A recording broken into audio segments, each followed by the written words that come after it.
Hello friends, welcome to the point solution. तो आज इस वीडियो में हम लोग 30 मिनट के शो में फिजिक्स से रिलेटेड टॉप 100 क्वेश्चन देखेंगे जो हर बार आपके, चाहे वो कोई भी एग्जाम हो, आपसे जरूर पूछे जाते हैं। बाकी अब 30 ही मिनट का शो है तो यहाँ पर आपको एक्सप्लेनेशन देखने को नहीं मिलेगा। अब तक हम लोग पूरे क्वेश्चंस को एक्सप्लेनेशन के साथ देख रहे थे, तो अगर आपने उन वीडियोस को देखे हैं, अगर हर वीडियो को आपने लगाया है तो इनको आप आसानी से कर लोगे। और अगर नहीं भी कर पाओगे तो ये आपका रिवाइज हो जाएगा। तो ये रिवीजन पर्पज से बनाया जा रहा है।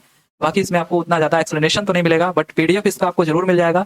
टेलीग्राम लिंक पर नीचे डिस्क्रिप्शन में एक लिंक दिया गया होगा, जिसको आप ज्वाइन कर लोगे तो वहां पर डेली पीडीएफ अपलोड हो जाता है। तो चलिए फिर देर किस बात की, मूव करते हैं हम लोग क्वेश्चंस की तरफ। तो चलिए फिर स्टार्ट करते हैं। आज का जो पहला क्वेश्चन है, ट्रांसफार्मर्स आर यूज्ड। तो ट्रांसफार्मर का यूज इन ऑप्शंस में से किसके लिए किया जाता है? सो टू इंक्रीज और डिक्रीज द एसी वोल्टेजेस। तो स्टेप अप या स्टेप डाउन करने के लिए वोल्टेजेस को, जैसे 220 होगा, अगर इसको आप 110 करना चाहते हो तो आप सिंपली ट्रांसफार्मर का यूज कर सकते हो और ये आपका स्टेप डाउन ट्रांसफार्मर कहलाएगा। तो हमको यहाँ पर एसी वोल्टेज ही लेना है, डीसी नहीं ले सकते क्योंकि फ्रीक्वेंसी जीरो होती है। लेकिन ये ध्यान देना कि यहाँ से यहाँ जब चेंज कर रहे हो आप वोल्टेज को, तो फ्रीक्वेंसी पर कोई फर्क नहीं पड़ेगा, वो अनचेंज्ड रहेगा। राइट, सी ऑप्शन हमारा करेक्ट है। आगे है कि which of the following is a vector quantity. So इनमें से देखिए, डिस्टेंस का भी यूनिट मीटर होता है और डिस्प्लेसमेंट का भी यूनिट मीटर ही होता है, बट डिस्प्लेसमेंट हमारा वेक्टर क्वांटिटी होता है क्योंकि इसमें मैग्नीट्यूड के साथ साथ डायरेक्शन भी होता है। ये सिंपली हम कंपेरिजन करते हैं डिस्टेंसेस का, तो ये आपका वेक्टर है, जबकि डिस्टेंस स्केलर क्वांटिटी है। देखिए ऐसे स्पीड भी होता है, स्पीड और वेलोसिटी दोनों की जो यूनिट होती है वो तो सेम होती है, लेकिन velocity final minus initial speed को कहते हैं। तो ये आपका वेक्टर क्वांटिटी है, जबकि ये आपका स्केलर क्वांटिटी है। एनर्जी स्केलर क्वांटिटी तो है ही, तो बी ऑप्शन करेक्ट हो जाएगा, डिस्प्लेसमेंट, जो कि एकमात्र यहाँ पर वेक्टर क्वांटिटी है।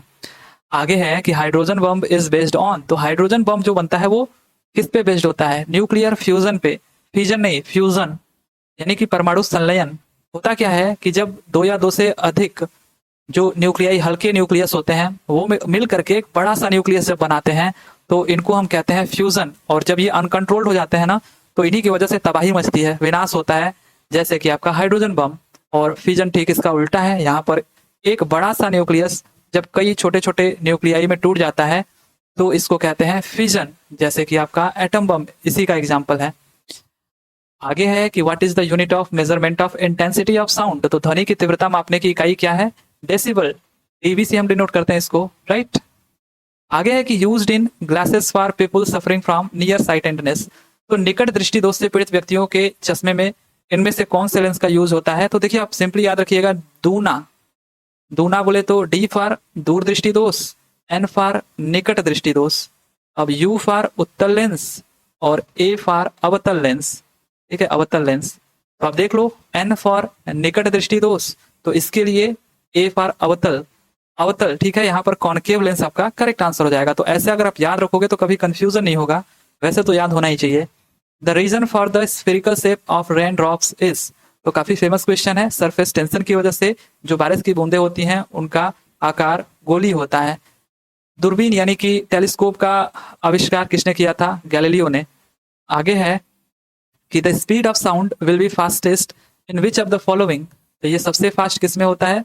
सॉलिड में होता है। उसके बाद आपका लिक्विड में, यानी कि वाटर हो गया यहाँ पर, फिर आपका गैस में यानी एयर हो गया आपका, वैक्यूम में तो ये चलता ही नहीं है, साउंड ट्रेवल ही नहीं करता है। तो सी ऑप्शन हमारा करेक्ट हो जाएगा, जिसमें फास्टेस्ट है। The reason why we see the sun only a few minutes before the actual sunrise. तो सूर्योदय से कुछ मिनट पूर्व ही सूर्य दिखाई देने का क्या कारण है? तो लगभग 2 मिनट पहले ही दिखाई दे देता है। सूर्यास्त होते टाइम भी, सूर्यास्त जब हो जाता है तो 2 मिनट तक सूर्य दिखाई देता रहता है। इन दोनों के पीछे का जो रीजन है वो आपका है रिफ्रैक्शन ऑफ लाइट, यानी प्रकाश का अपवर्तन। तो ए ऑप्शन आपका करेक्ट हो जाएगा। आगे है एसआई यूनिट ऑफ वर्क। तो आपको पता है ये जूल होता है एसआई यूनिट ऑफ वर्क। वहीं पर ये जो डाइन है ये फोर्स का सीजीएस यूनिट है, सीजीएस यूनिट, यानी आप जानते हो फोर्स का जो एसआई यूनिट होता है वो न्यूटन होता है। तो 1 न्यूटन बराबर ही होता है 10⁵ डाइन। ये डाइन जो है वो सीजीएस यूनिट है फोर्स का, और जूल तो कार्य का हो ही गया। आगे है कि what is the filament of electric bulb made of.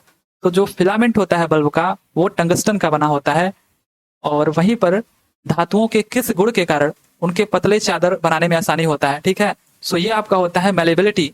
Malleability बोले तो ये आघात वर्धनीयता कहते हैं हिंदी में इसको। मेलेबिलिटी यानी कि आप कोई भी मेटल लो, उसको पीटो तो वो टूटेगा नहीं, कई टुकड़ों में नहीं बटेगा, बल्कि उसका एक पतला चादर बन जाएगा। तो जिससे आप इनको मनचाहा शेप दे सकते हो। जैसे गहने बनवाते हो आप, तो सोने यानी कि जो एयू आपका होता है गोल्ड, इसकी जो मेलेबिलिटी होती है वो सबसे ज्यादा होती है। ये ऑप्शन हमारा करेक्ट है। आगे है कि प्रेशर कुकर में खाना जल्दी पकता है क्यों? तो प्रेशर कुकर में प्रेशर की वजह से जो बॉइलिंग पॉइंट होता है ना, बॉइलिंग पॉइंट वो इंक्रीज कर जाता है। मतलब जहां आपका 100 डिग्री सेंटीग्रेड पर खाना बन रहा था, अब वो 120 डिग्री पर बनने लगता है।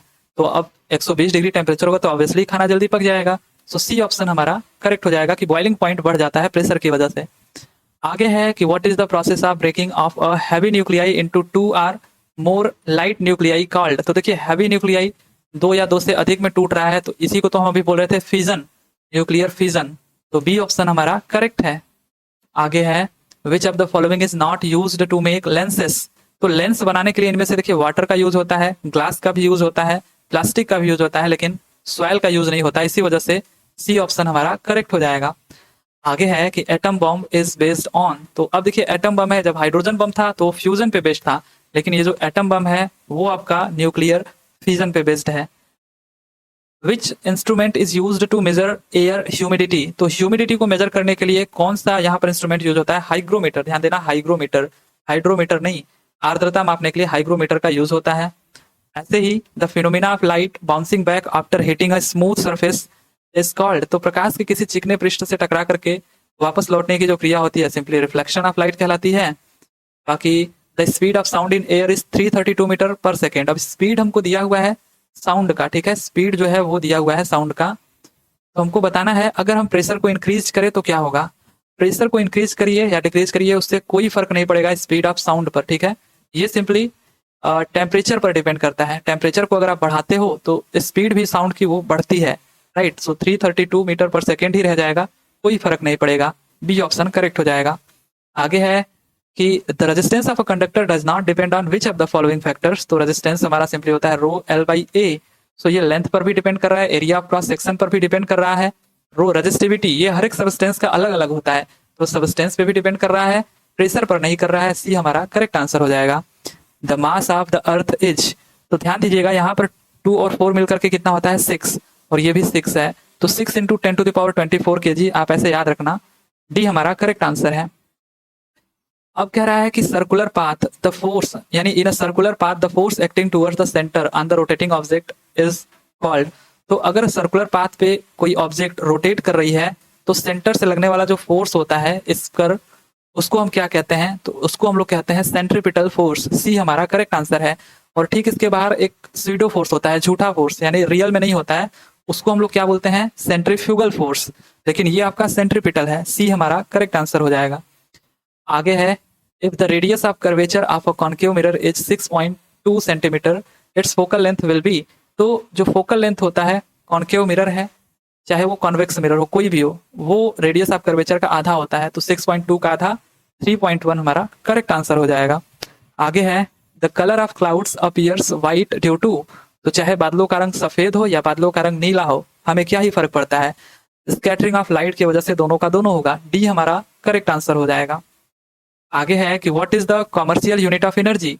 तो व्यावसायिक इकाई एनर्जी क्या है? ये किलोवाट आर होता है, इसी को हम लोग यूनिट भी बोलते हैं, ठीक है, यूनिट। तो ए ऑप्शन हमारा करेक्ट हो जाएगा, किलोवाट आर। और वहीं पर lenses with 2 focal length are used by person suffering from? तो 2 फोकस दूरियों वाले लेंस का उपयोग किसके लिए किया जाता है? किन से पीड़ित व्यक्तियों के लिए? तो जिनको मायोपिया या हाइपर मेट्रोपिया दोनों हो गया होता है, ठीक है। ये बी वाला आंसर आपका करेक्ट है। जिनको मायोपिया या फिर हाइपर मेट्रोपिया यानी निकट और दूरदृष्टि दोष दोनों हुआ होता है, उनके लिए। आगे है 1 kilowatt hour. 1 kilowatt hour is equals to क्या होगा? तो 1 किलोवाट का मतलब 1000 वाट, और आर का मतलब 1 घंटा, 60 गुणे 60, तो ये तो सीधे 3600 हो गया। और 1000 का 3 जीरो, टोटल 3 और 2 5 जीरो, 3 और 2 5 जीरो सी में है। सी हमारा करेक्ट आंसर हो जाएगा। इतना जूल हो जाएगा, ये SI यूनिट में बदल गया। आगे है N object is dropped from a certain height when it touches the ground it will have? तो जब कोई ऑब्जेक्ट हाइट से गिर रहा होता है, पोटेंशियल एनर्जी मैक्सिमम हाइट पर मैक्सिमम होती है, ये हाइट पर, और जैसे ही ये ग्राउंड को टच करता है सारी पोटेंशियल एनर्जी कन्वर्ट हो जाती है काइनेटिक एनर्जी में। तो जैसे ही ग्राउंड को टच करेगा कौन सी एनर्जी इसमें होगी? काइनेटिक एनर्जी होगी।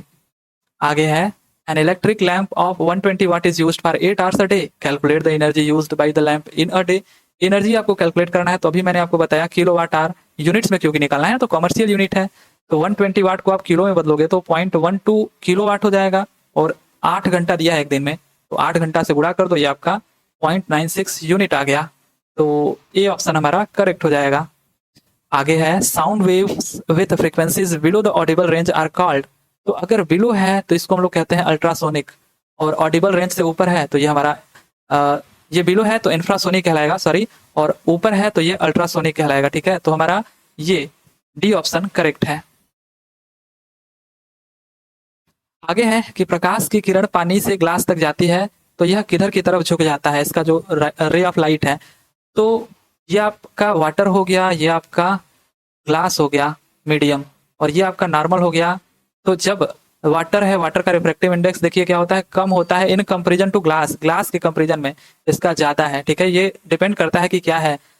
तो ज्यादा भीड़ भाड़ में आने पर ये जो लाइट की रे होती है वो इधर की ओर झुक जाती है, इसके नॉर्मल की तरफ झुक जाती है, और ज्यादा भीड़ भाड़ यानी ज्यादा रिफ्रैक्टिव इंडेक्स में इसकी स्पीड भी कम हो जाती है। तो आप देख लो, towards normal and become slower, C option हमारा करेक्ट हो जाएगा।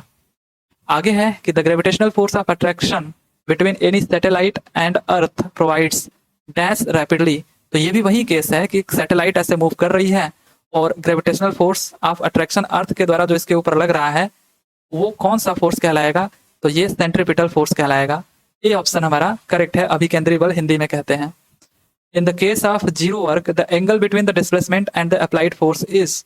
तो फोर्स तभी जीरो हो सकता है, यहाँ पर हमको क्या पूछा गया है, वर्क वर्क वर्क तभी जीरो हो सकता है जब force into displacement into cos theta, इस थीटा की वैल्यू जीरो हो जाए। थीटा की वैल्यू जीरो तभी होगा जब ये एंगल 90 डिग्री हो जाएगा। सो सी ऑप्शन हमारा करेक्ट हो जाएगा। आगे है after the explosion of a shell many fragments fly in different directions, what is preserved in this situation. तो जब एक शेल में विस्फोट होता है तो इसके जितने भी टुकड़े हैं वो पता नहीं कहाँ कहाँ छिटक के गिर जाते हैं। तो इसमें क्या चीज कंजर्व रहता है, देखिए पहले जो मोमेंटम इसमें था वो mv था, p is to mv momentum, लेकिन जब ये टूट गया कई सारे टुकड़ों में तो इसमें भी एक मोमेंटम आ गया m1v1, इसमें आ गया m2v2, इसमें m3v3, ऐसे ही सब में आ जाएगा एक मोमेंटम। जब इन सारे मोमेंटम्स को आप जोड़ोगे तो वो किसके बराबर होंगे, ये जो p इज टू mv था, यानी विस्फोट होने से पहले और विस्फोट होने के बाद इन सबका सम दोनों बराबर ही रहेगा, यानी मोमेंटम आपकी कंजर्व रहेगी। सो डी ऑप्शन हमारा करेक्ट हो जाएगा। मोमेंटम, यहाँ पर आपका मोमेंटम का मतलब क्या होता है, संवेग। ठीक है, संवेग हिंदी में, राइट। आगे है कि if a particle in a medium completes 40 vibration in 2.5 second then the frequency of the wave will be. तो फ्रीक्वेंसी सिंपली एक सेकंड में कितनी बार कोई चीज वाइब्रेट कर रहा है या साइकिल कंप्लीट कर रही है। 2.5 सेकंड में 40 साइकिल कंप्लीट कर रही है, तो एक सेकंड में 40 अपॉन 2.5 दैट मीन्स 16 हर्ट्ज हमारा करेक्ट आंसर हो जाएगा। आगे है कि what happens in an object falling from a mountain. तो माउंटेन से अगर कोई चीज गिर रही है तो उसमें गिरते टाइम, देखिए यहाँ पर पोटेंशियल एनर्जी स्टोर थी माउंटेन की चोटी पर, गिरते टाइम इसमें दोनों एनर्जी होती है, काइनेटिक एनर्जी भी और पोटेंशियल एनर्जी भी। हालांकि पोटेंशियल एनर्जी कम हो रही होती है और काइनेटिक एनर्जी बढ़ रही होती है। तो यहाँ पर गतिज और स्थितिज ऊर्जा दोनों होगी, कई जगह आपको केवल काइनेटिक एनर्जी बताया जाता है, वो गलत है। आगे है कि humans feels sound vibrations in the frequency range. तो मनुष्य ध्वनि कंपन की अनुभूति या उसको महसूस किस सीमा में कर सकता है, तो फ्रीक्वेंसी उसका 20 से 20 किलो हर्ट्ज होना चाहिए। और वहीं पर why are white clothes colour cooler than black clothes. तो जो काले वस्त्र के मुकाबले में बोल रहा है जो सफेद वस्त्र होते हैं वो ठंडे क्यों होते हैं, यानी वो ठंडक महसूस क्यों कराते हैं, क्योंकि काला जो वस्त्र होता है वो जल्दी उष्मा को अवशोषित कर लेता है, हीट को एब्जॉर्ब कर लेता है सूर्य के प्रकाश से जो आती है, तो ज्यादा गर्म रखेगा। और ये जो सफेद होता है वो क्या करता है कि उनके पास जो भी प्रकाश पहुंचता है वो उसे रिफ्लेक्ट कर देता है, परावर्तित कर देता है। ठीक है, रिफ्लेक्ट, इस वजह से ये कूलर रहता है, ठंडा रहता है। सो ये बी ऑप्शन हमारा करेक्ट हो जाएगा। आगे है कि which of the following is the best electrical conductor. तो बेस्ट इलेक्ट्रिकल कंडक्टर इन ऑप्शंस में से हमारा सिल्वर है, चांदी। वैसे तो कॉपर अच्छा माना जाता है बट सिल्वर उससे भी अच्छा होता है, बट हम लगाते क्यों नहीं, क्योंकि ये महंगा होता है, राइट। आगे है कि electric bulb is usually filled with a chemically inert gas such as. तो इलेक्ट्रिक बल्ब में अब गैस कौन सी भरी जाती है, तो जितने भी इनर्ट गैसेस होते हैं जैसे आपका आर्गन हो गया, क्रिप्टन हो गया, नियॉन हो गया, ये सब भर सकते हैं। बट मेनली आप देखोगे तो आर्गन भरा जाता है या तो नाइट्रोजन। ठीक है, तो ये ऑप्शन यहाँ पर हमारा करेक्ट हो जाएगा, नाइट्रोजन भी आप ध्यान में रखना। आगे है 2 resistors of 10 ohm and other 20 ohm are connected in series. तो बताना है कि अगर ये 6 वोल्ट बैटरी से कनेक्टेड है तो ये 10 और 20 ओम के हैं, तो करंट इसमें कितना फ्लो होगा, इसमें करंट कितना फ्लो होगा, I is equals to V by R, यानी v हमारा 6 है, r हमारा सीरीज में है तो जुड़ जाएगा। सो सिंपली ये 0.2 एम्पियर ए हमारा करेक्ट आंसर हो जाएगा। तो ये सब बिना पेन पेपर वाले क्वेश्चन से आप आसानी से सॉल्व कर सकते हो। आगे है the point where entire weight of an object acts. तो किस पर पूरा का पूरा संपूर्ण भार हमारा वर्क करता है? सेंटर ऑफ मास पे। आगे है रेनबो अपीयर्स। तो इंद्रधनुष दिखाई देने का क्या कारण है? तो ये देखिए इसमें अपवर्तन यानी अपवर्तन और पूर्ण आंतरिक परावर्तन, रिफ्रैक्शन और टोटल इंटरनल रिफ्लेक्शन दोनों होता है। सो डी ऑप्शन हमारा करेक्ट हो जाएगा। आगे है डायमेंशनल फार्मूला ऑफ एक्सेलरेशन। तो LT-2 फोर्स का पूछे तो MLT-2। तो LT-2 कहां पर है? ए हमारा करेक्ट आंसर है। What is potential energy equal to? Potential energy सबको पता है mgh होता है। और the power of an electric bulb with 240 volt voltage and 6.6 ampere current will be. तो पावर जो होता है वो VI होता है और V का मतलब 240 है और करंट 0.6, इसको गुणा कर लो आप तो 144 वाट आ जाएगा। Easy question. आगे है dentist uses concave mirror because the image formed on it is. तो पहली बात तो जो डेंटिस्ट होते हैं वो कॉन्केव मिरर यूज करते हैं। अब इससे जो इमेज बनता है वो इनको बड़ा बड़ा देखने को चाहिए, तभी तो वो कर पाएंगे। मैग्नीफाइड दिखता है और ये वर्चुअल होता है, ठीक है। डी ऑप्शन हमारा करेक्ट, यानी आभासी और आवर्धित इमेज दिखाई देता है डेंटिस्ट जब कॉन्केव मिरर का यूज करते हैं तब। अब कह रहा है if 2 forces of 10 newton and 5 newton are applied in the same direction then what will be the total force acting on the object. अब सेम डायरेक्शन में अगर दो फोर्स लग रहे हैं 10 और 5 न्यूटन के तो जुड़ जाएंगे और ये 15 न्यूटन हो जाएंगे। अब कह रहा है which of the following animals can produce ultrasound. Ultrasound जिनको आप सुन नहीं सकते हो, मतलब सुन तो सकते हो बट हानिकारक हो सकता है आपके कान के लिए, तो ये आपका मेंढक। डी ऑप्शन करेक्ट हो जाएगा। भले ही हाथी, गेंडे, वेल आपको बड़े बड़े दिख रहे हो लेकिन इनकी आवाज आपको परेशान नहीं करेगी जितना मेंढक का टर टर है। आगे है what is the radius of the earth. Earth का रेडियस 6400 किलोमीटर। बी ऑप्शन आपका करेक्ट है। आगे है irregularities between two surfaces result in. तो इरेगुलरिटीज अगर दो सरफेस के बीच में अनियमितता आ गई तो इसके परिणाम स्वरूप फ्रिक्शन उत्पन्न हो जाता है, यानी घर्षण उत्पन्न हो जाता है। ये हमारा करेक्ट आंसर है। Calculate the momentum of a gun of mass 400 kg when the velocity of reaction is this. तो कैलकुलेट भी आपको नहीं करना है, सारा का सारा 100 दिया हुआ है, बस यूनिट आपको खोजना है। तो मोमेंटम का यूनिट क्या होता है? केजी में ही होता है और मीटर पर सेकंड, यानी ये गुणा हो जाता है एमवी। तो केजी मीटर पर सेकंड कहां पर है? तो ये बी ऑप्शन में केजी मीटर पर सेकंड, 100 केजी मीटर पर सेकंड हमारा करेक्ट आंसर हो जाएगा।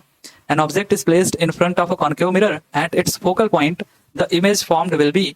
तो जब आप फोकल पॉइंट पे रखते हो ऑब्जेक्ट को, तो पहला जो लाइट पास किया फोकस से, दूसरा इसके सेंटर ऑफ कर्वेचर से गया तो वहीं पर लौट आया और ये इमेज इनफाइनाइट पर बनेगा। और कॉन्केव लेंस के केस में केवल एक ही मात्र केस है जिसमें आपका इमेज इधर पीछे बनता है, नहीं तो सारे के सारे जो इमेज बनते हैं वो ऑब्जेक्ट के साइड ही बनते हैं, रियल होते हैं, इन्वर्टेड होते हैं। तो रियल और इन्वर्टेड, सी ऑप्शन हमारा करेक्ट हो जाएगा। आगे है कि what is the melting point of tungsten. ये अक्सर करके पूछा जाता है 3380 डिग्री सेंटीग्रेड। ए ऑप्शन हमारा करेक्ट है। आगे है मैकेनिकल एनर्जी इज। तो मैकेनिकल एनर्जी यहाँ पर क्या है आपका? Sum of kinetic energy and potential energy of an object. तो काइनेटिक और पोटेंशियल एनर्जी जो होती है इसका सम ही मैकेनिकल एनर्जी होता है। आगे है when a ray of light passes from a denser medium to rare medium then dash of the ray. मतलब देखिए अब यहाँ से क्या कह रहा है, डेंसर मीडियम से यानी ज्यादा भीड़ भाड़ वाले से कम भीड़ भाड़ वाले में कोई रे आ रहा है, ठीक है। ट्रैफिक यहाँ पर कम हो गया तो इसकी स्पीड बढ़ जाएगी और ये अपने अंधाधुंध दूर भागेगा इस नॉर्मल से, ठीक है। तो स्पीड देखिए कहाँ पर बढ़ रही है, speed will increase and bend away from the normal. तो कम भीड़ भाड़ में आया, ट्रैफिक कम है तो एक तो खूब स्पीड बढ़ गई और खूब दूर भाग रहा है इस नॉर्मल से। ये ऑप्शन हमारा करेक्ट है। आगे है dash is used as fuel in cars. तो कार में जो हम ईंधन का प्रयोग करते हैं वो एथेनॉल होता है, CH3CH2OH। आगे है कि if an object is placed in front of a concave mirror at a point located between its centre of curvature and focal point then where will the image of the object form. तो ये again आपका क्या हो गया, concave mirror हो गया और इसमें फोकस हो गया, इसमें सेंटर ऑफ कर्वेचर हो गया। अगर आप फोकस और कर्वेचर के बीच रखते हो ऑब्जेक्ट को तो ये जो आपका इमेज बनता है एक तो फोकस से होकर के चला जाएगा और एक आपका ये जो सेंटर ऑफ कर्वेचर है वहीं से लौट करके आएगा। तो आप देखोगे एक इस सेंटर ऑफ कर्वेचर से कहीं दूर बनेगा और बहुत बड़ा बनेगा, रियल और इन्वर्टेड होगा। तो आप देख लो यहाँ पर दिया है वक्रता केंद्र से परे किसी बिंदु पर, so at any point beyond the centre of curvature, C हमारा करेक्ट आंसर हो जाएगा। आगे है कि the kinetic energy of particles is maximum in. तो काइनेटिक एनर्जी किसी पार्टिकल की मैक्सिमम किसमें होती है? गतिज ऊर्जा की बात हो रही है, ध्यान देना ये प्लाज्मा की होती है, गैस मत लगाना। अगर प्लाज्मा ऑप्शन में होगा तो नहीं होगा प्लाज्मा, तब गैस लगाना। सी हमारा करेक्ट आंसर है। आगे है कि 3 समान प्रतिरोध यानी कि आइडेंटिकल रेजिस्टर्स हैं कितने के, 6 ओम के, आर कनेक्टेड इन पैरेलल, तो हमको इक्विवेलेंट रेजिस्टेंस बताना है, यानी ऐसे 1 2 और ये 3 6 ओम के हैं। तो पैरेलल में आपको पता है इक्विवेलेंट रेजिस्टेंस क्या होता है, 1/6, यानी 1/6 + 1/6 यही होता है 1/R इक्विवेलेंट। तो ये 3/6 यानी 2/6, 3 यहाँ पर हो गया 6, तो 1/2 हो जाएगा ये। तो आर इक्विवेलेंट हमारा 2 के बराबर हो जाएगा, बी हमारा करेक्ट आंसर हो जाएगा। आगे है a current of 0.5 ampere flows in a source of 6 volt resistance, power supplied by the source of the resistance will be, again power पूछा है, V × I, तो V हमारा 6 वोल्ट है, I 0.5, तो 6 पंजे 30 पॉइंट है, तो 3 वाट हमारा करेक्ट हो जाएगा।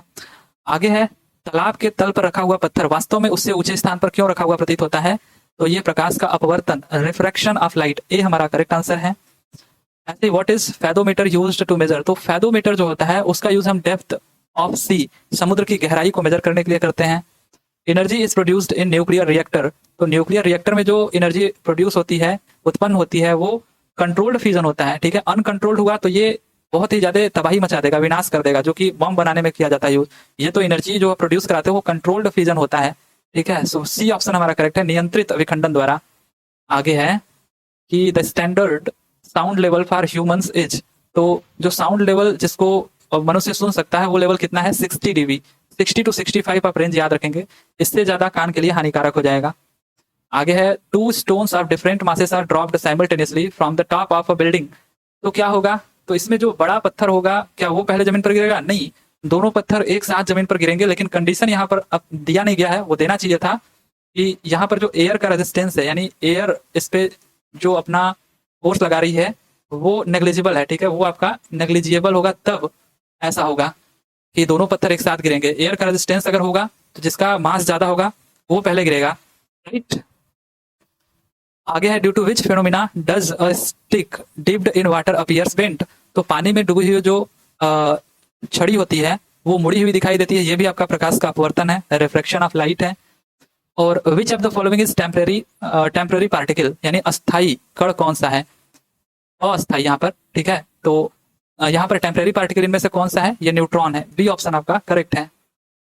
और why is the outer part of the bottom of cooking utensil left black, तो बर्तन में जिसमें आप खाना पकाते हैं उसके नीचे का जो तली होता है उसको ब्लैक कलर से क्यों मतलब पुताई करा जाता है उस पर, क्योंकि ये गुड एब्जॉर्बर होता है हीट का, हीट को ये जल्दी एब्जॉर्ब कर लेता है और खाना पकाने में हेल्प करता है, उष्मा का अच्छा अवशोषक होता है। आगे है ऑब्जेक्ट वेट द मोस्ट, यानी किस पर वस्तु का भार अधिकतम होता है, तो ये पोल पर होता है, ध्रुव पर होता है, ये हमारा करेक्ट आंसर है। यहाँ पर ग्रेविटी बहुत ज्यादा होती है। A car is moving at high speed, what energy does it possess, तो कार अगर गति से उच्च गति से चल रही है तो ये काइनेटिक एनर्जी से लेस है, डी हमारा करेक्ट आंसर है। अब during free fall of an object which of the following energy increase at any one point of its path, तो अगर कोई वस्तु फ्री फॉल उसका हो रहा है, नीचे गिर रही है मुक्त रूप से, किसी एक बिंदु पर देखोगे तो यहाँ पर जो उसकी काइनेटिक एनर्जी है वो बढ़ती हुई दिखेगी, जबकि यही इसी बिंदु पर जो पोटेंशियल एनर्जी है वो कम होती दिखेगी, राइट। तो यहाँ पर पूछा है increase kinetic energy, correct answer हो जाएगा। What is the standard unit of measuring frequency of sound wave, तो साउंड वेव को मेजर करने के लिए जो स्टैंडर्ड यूनिट है वो तो हर्ट्ज हो जाएगा, कोई भी फ्रीक्वेंसी उसकी unit hertz. Which of the following is not based on practical application of the thermal effect of electricity, तो देखिए चाहे वो इलेक्ट्रिक फ्लैट आयरन हो, टोस्टर हो या फिर केटल, ये सारे के सारे आपके थर्मल एनर्जी पर बेस्ड हैं। बाकी जो आपका इलेक्ट्रिक बेल है ये इलेक्ट्रोमैग्नेटिक इंडक्शन प्रिंसिपल पर आधारित है, इस वजह से यही हमारा नहीं है, इससे मैच करता है, डी ऑप्शन करेक्ट हो जाएगा। बाकी सारे किसके एप्लीकेशन है, थर्मल इफेक्ट ऑफ इलेक्ट्रिसिटी का है। Which form of energy converted into electrical energy in wind power, तो विंड पावर में देखिए पहले काइनेटिक एनर्जी या फिर आप कह लो मैकेनिकल एनर्जी किसमें कन्वर्ट होती है, इलेक्ट्रिकल एनर्जी में। तो यही पूछा है कि कौन सी एनर्जी कन्वर्ट होती है इलेक्ट्रिकल में, तो यहाँ पर काइनेटिक एनर्जी दिया है, तो ए ऑप्शन हमारा करेक्ट हो जाएगा। आगे है during summer days water kept in earthen pots gets cooled due to the following process, तो गर्मी के दिनों में मिट्टी के बर्तनों में रखा पानी ठंडा किसकी वजह से हो जाता है, तो इवापोरेशन, ध्यान देना, वाष्पीकरण, ठीक है, वाष्पीकरण की वजह से, वाष्पोत्सर्जन नहीं, वाष्पीकरण, इवापोरेशन, ये ऑप्शन हमारा करेक्ट है। अब light with shortest wavelength is, shortest wavelength किसका होता है, ये जो डिस्टेंस होता है ना इनके बीच का, ये सबसे कम वायलेट कलर का होता है, डी, राइट, यानी कि बैंगनी कलर का, और सबसे ज्यादा रेड कलर का, ठीक है, इसका ज्यादा होता है। आगे है कि what is the area of high density of particles in the medium called during sound transmission, तो अब देखिए साउंड ट्रांसमिशन ये आपका हो रहा है और यहाँ पर जो वेव बन रही है इसमें आप देखोगे कि जहाँ पर ये मीडियम में पार्टिकल पास पास हैं, साउंड के जो पार्टिकल्स हैं उनको हम क्या कहते हैं, इनको हम कंप्रेशन कहते हैं या संपीड़न कहते हैं, संपीड़न। और जहां पर ये मीडियम में पार्टिकल दूर दूर हैं इनको हम रेरिफिकेशन कहते हैं या विरलन कहते हैं, विरलन। ठीक है, तो डी ऑप्शन करेक्ट हो जाएगा। यहाँ पर पूछा था कि हाई डेंसिटी वाले जो पार्टिकल्स हैं मीडियम में, यानी ये वाला एरिया, इसको हम कंप्रेशन कहते हैं। The magnification of the mirror for the virtual and erect image should be. तो मैग्निफिकेशन जो होता है वो इमेज का हाइट और ऑब्जेक्ट का हाइट का रेशियो होता है। ठीक है, तो अब देखिए यहाँ पर आभासी और सीधी छवि यहाँ पर बन रही है, ये वर्चुअल बना और ऑब्जेक्ट हमेशा आपका प्रिंसिपल एक्सिस पर सीधा ही होता है। तो आपका जैसा भी सोचो, अगर आप ऊपर जो प्रिंसिपल एक्सिस के ऊपर का हाइट है अगर उसको पॉजिटिव लेते हो तब भी, अगर आप इसके ऊपर वाले को नेगेटिव लेते हो तब भी, दोनों केस में देखिए ऑब्जेक्ट भी ऊपर ही है यानी कि प्रिंसिपल एक्सिस के मतलब इरेक्ट है, सीधा है, और इमेज भी सीधा ही है। तो आप इन दोनों को पॉजिटिव लो तब भी पॉजिटिव ही आएगा मैग्निफिकेशन, नेगेटिव लो तब भी नेगेटिव ही आएगा। वैसे हमेशा हम लोग पॉजिटिव ही लेकर के चलते हैं, ये आपके ऊपर है, आप कुछ भी मान सकते हो। तो कैसा आएगा, जो मैग्निफिकेशन है वो पॉजिटिव आएगा क्योंकि मैग्निफिकेशन रेशियो होता है इमेज का हाइट अपॉन ऑब्जेक्ट का हाइट, राइट, तो पॉजिटिव ही आएगा। आगे है the work done bye a force is positive when. तो पॉजिटिव कब होता है वर्क डन, जब जो हम फोर्स अप्लाई कर रहे हैं और जो डिस्प्लेसमेंट हो रहा है वो दोनों का डायरेक्शन सेम हो। ठीक है, the displacement should be in the direction of the applied force. ये हमारा करेक्ट आंसर है कि विस्थापन जो है वो बल की दिशा में ही होना चाहिए। What is the unit of momentum in SI system. तो मोमेंटम यानी P is equals to mv, m kg में होता है, ये मीटर पर सेकंड स्क्वायर हो गया। अब देख लो kg मीटर पर सेकंड स्क्वायर ए ऑप्शन में है, ये हमारा करेक्ट आंसर है।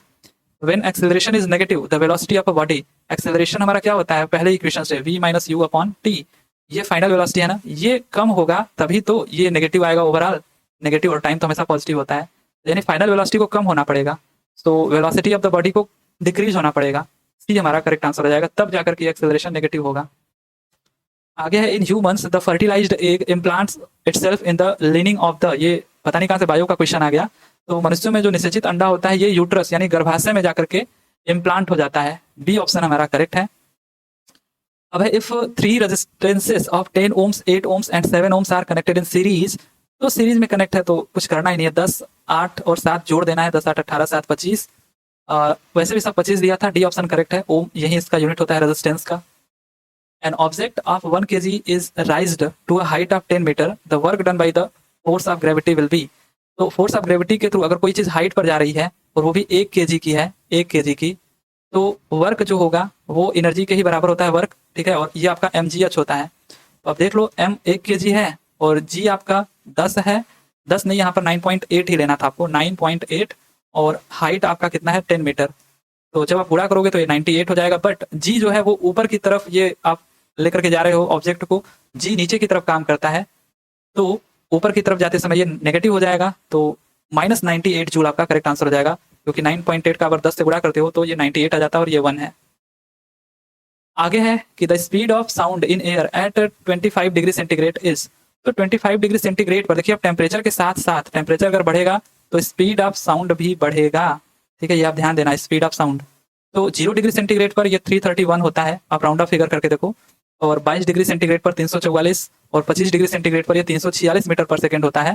तो हमसे तो 25 डिग्री पर पूछा है, तो ए ऑप्शन हमारा करेक्ट हो जाएगा। ये तीनों पूछता है, ध्यान में रखिएगा। विच of the following is a unit of gravitational constant जी। तो जो जी यूनिवर्सल कांस्टेंट, इसकी वैल्यू कहीं भी चेंज नहीं होती है, 6.67 × 10⁻11 न्यूटन मीटर स्क्वायर पर केजी स्क्वायर होता है। ठीक है, तो न्यूटन मीटर स्क्वायर पर केजी स्क्वायर कहाँ पर है, बी ऑप्शन में, बी हमारा करेक्ट हो जाएगा। आगे है कि 2 ampere electric current is placed in a resistance of 5 ohm, the electric charge flowing through the resistance in 1 minute will be. तो charge Q is equal to क्या होता है, I × T।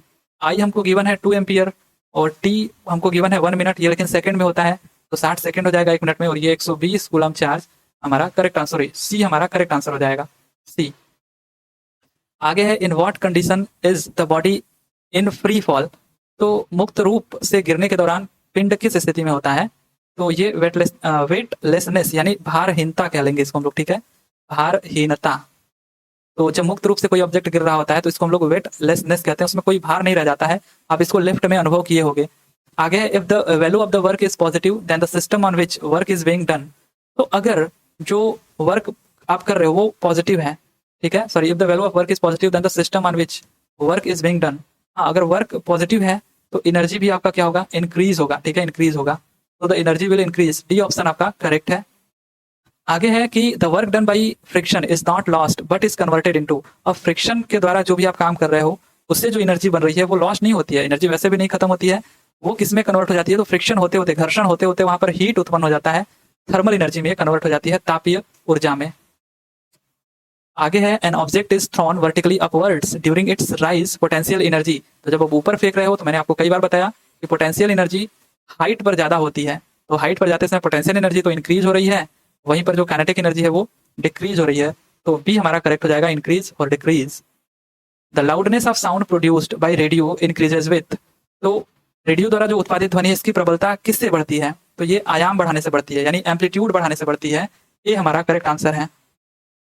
अब एक निकाय के देखिए संवेग में परिवर्तन की दर यानी rate of change of momentum हमसे पूछा है, तो P is equals to mv होता है, हमको पता है मोमेंटम, तो अगर रेट हमसे पूछ रहा है तो t के रिस्पेक्ट में हम इसको अगर डिराइव कर दें तो dp बाई dt क्या हो जाएगा, ये इसका डिफरेंशिएशन हो जाएगा, और इसमें भी m जो होता है मास वो तो कांस्टेंट होता है, बदलता नहीं है कहीं भी, तो ये कांस्टेंट बाहर आ गया, ये dv बाई dt हो गया, और dv बाई dt हमारा एक्सेलरेशन के बराबर होता है, ये ma आ गया, ma हमारा फोर्स के बराबर होता है, तो rate of change of momentum force के प्रोपोर्शनल हो जाएगा, सो अप्लाइड फोर्स हमारा करेक्ट आंसर हो जाएगा।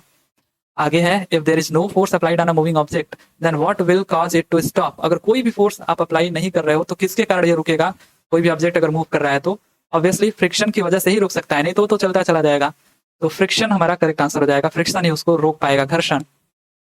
आगे है echo is heard due to. तो प्रतिध्वनि इको जो आप सुनते हो वो किसकी वजह से सुनते हो, रिफ्लेक्शन ऑफ साउंड, कहां पर है, D, reflection of sound wave यानी परावर्तन की वजह से।